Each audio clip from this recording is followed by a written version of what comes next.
അഡ്മിനിസ്ട്രേറ്ററാക്കി വെച്ച വിദ്വാനോ ഒരു ചുക്കും ചുണ്ണാമ്പും അറിയാത്ത ഒരുത്തരെ പിടിച്ച് ഇതിന് അഡ്മിനിസ്ട്രേറ്ററാക്കി. എന്ത് പറഞ്ഞാലും വായ വിളിച്ച്. ഇങ്ങനെ ഒരുത്തനെ ഞാൻ അഡ്മിനിസ്ട്രേറ്ററെ കണ്ടിട്ടില്ല.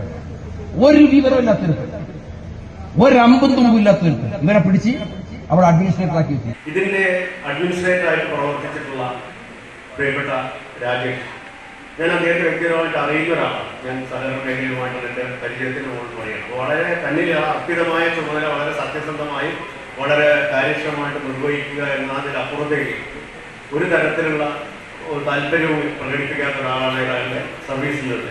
അത്തരത്തിലുള്ള ഒരാളെ പോലും വ്യക്തിപരമായി ആക്ഷേപിക്കുന്ന രൂപത്തിൽ അനാവശ്യ വ്യവഹാരങ്ങൾ ഉൾപ്പെടെ നിയമയുദ്ധം നടത്തി ഇത്തരത്തിലുള്ള ഒരു ജനാധിപത്യ സംവിധാനത്തിലേക്ക് ഒരു കാലത്തും ഈ സ്ഥാപനം പോകരുത് എന്ന രൂപത്തിലാണ് പല ശക്തികളുടെ ഇതിന്റെ പിന്നിൽ പ്രവർത്തിച്ചത്.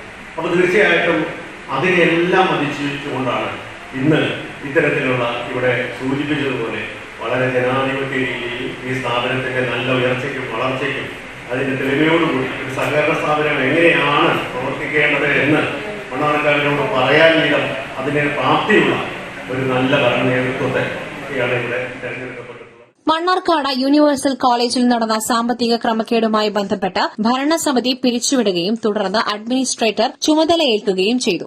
എന്നാൽ അഡ്മിനിസ്ട്രേറ്ററെക്കുറിച്ച് ചുക്കിനും ചുണ്ണാമ്പിനും കൊള്ളാത്തവനെന്ന പി കെ ശശിയുടെ ആരോപണത്തിന് അദ്ദേഹത്തിന്റെ സന്തത സഹചാരിയായിരുന്ന എം പുരുഷോത്തമന്റെ ചുട്ട മറുപടി. പുതിയ ഭരണസമിതി നിലവിൽ വന്നതിന് ശേഷമുള്ള ചടങ്ങിലാണ് പി കെ ശശിയുടെ ആരോപണത്തിനുള്ള മറുപടി നൽകിയത്.